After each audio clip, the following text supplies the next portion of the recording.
এই ডিজিটাল যুগেতে এরকম ধরনের সুন্দর রাস্তা পশ্চিমবঙ্গ ও অন্যান্য জেলায় কোনো জায়গায় আছে বলে আমার মনে হয় না। নমস্কার পাবলিক, আমি সুরজিৎ মেদিনীপুর জেলায় গৌড়া বাস স্ট্যান্ডে মোবাইল ওয়ার্ল্ড নামে একটি মোবাইলের দোকান চালাই। গুড মর্নিং সবাইকে।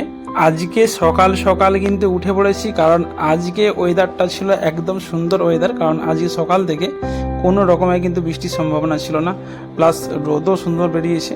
তো সেই জন্যে আমাকে তাড়াতাড়ি উঠে পড়েছি আর দোকানের উদ্দেশ্যে যাওয়া বলে তো রেডি হয়ে গিয়েছি। এবার ব্যাগটা নেব আর ব্যাগটা নিয়ে দোকানে বেরিয়ে যাব। এই রাস্তা দিয়ে আমাদের যাতায়াত প্রতিনিয়ত, বহু মানুষকে কিন্তু হাজার হাজার মানুষ এই রাস্তা দিয়ে যাতায়াত করে। আর এই রাস্তার হালত দেখছেন কতটা পরিমাণ বুড়া হাল রয়েছে। আমার মনে হয় না এরকম রাস্তা আর কোনো জায়গায় আছে বলে। জানি না কেন এরকম রাস্তাটা রয়েছে, আর প্রশাসনের কোনো দৃষ্টি এখানে আকর্ষণ করছে কিনা বা তারা দেখেছে কিনা সেটাও আমরা জানি না। তো দেখুন রাস্তাটা কী হালত রয়েছে। আর এই রাস্তা দিয়ে কিন্তু আমাদের দিকে প্রতিনিয়ত যাতায়াত করতে হয়, আর এতটা পরিমাণ অসুবিধার সম্মুখীন হতে হয় সেটা ধারণার বাইরে। দেখতেই পাচ্ছেন পুরো রাস্তাটা কিন্তু গাড্ডা করা রয়েছে। এই রাস্তার মাঝখানে এতটা পরিমাণ গর্ত রয়েছে, যদি মাছ চাষ করা হয় সেটাও হয়তো হয়ে যাবে।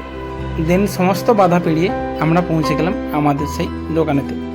আর আমাদের দোকানে স্টাফরা কিন্তু অনেকক্ষণ আগে থেকেই চলে আসে আমি আসার আগে, আর আমি চাবি নিয়ে গেলে তারপরে কিন্তু দোকান খোলা হয়। আর এখন দেখছেন এইমাত্র দোকান খোলা হলো, আর দোকান খুলতে না খুলতে কিন্তু কাস্টমার এসে গিয়েছে। আর কাস্টমার আসার পর থেকে কিন্তু দোকানেতে যে কাজের প্রেশার কিন্তু প্রচুর ছিল আজকে। আর আজকে সকাল থেকে কিন্তু রিপেয়ারিং একটার পর একটা আসতেই ছিল, কারণ কয়েকদিন যাবৎ বৃষ্টি হওয়ার কারণে বহু কাস্টমার কিন্তু দোকানে আসতে পারেনি। আর তারা কিন্তু আজকে সকাল থেকেই মানে স্টেপ বাই স্টেপ কিন্তু আসতেই চলেছিল। আর আমি কিন্তু একদম বিশ্রাম নিতে টাইম পাইনি, তো সকাল থেকেই কিন্তু কন্টিনিউ রিপেয়ারিং করতেছিলাম। তো কিছুক্ষণ রিপেয়ারিং করার পর দুপুর হয়ে গেল, আর দুপুর হওয়ার পর কিন্তু আমাদেরকে এবার খেতে যেতে হবে।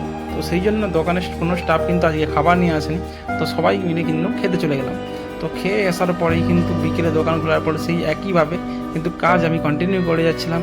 আর দোকানে কিন্তু একটার পর একটা কাস্টমার লেগেই ছিল, সেই জন্য ভিডিও করতেও আজকে টাইম পাইনি। তারপর সমস্ত কাজ শেষ করে একটু ভিডিও কিনলাম। আর তখনও কিন্তু দোকানে কাস্টমারের প্রেশার ছিল।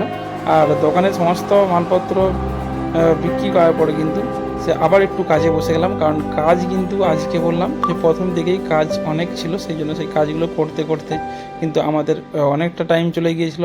তারপর কাজ করার পর কিন্তু একটু টিফিন করতে গেলাম, আর টিফিন করে এসে কিন্তু দোকানেতে দেখলেন রাত্রি হয়ে গেছে, ঠিক 9:30 হয়ে গেছে। এবার দোকান বন্ধ করা পালি। তো চলুন আজকের মতো এই ভিডিওটাই আবার হবে নেক্সট ভিডিওতে। টাটা, সবাই ভালো থাকবেন ও সুস্থ থাকবেন।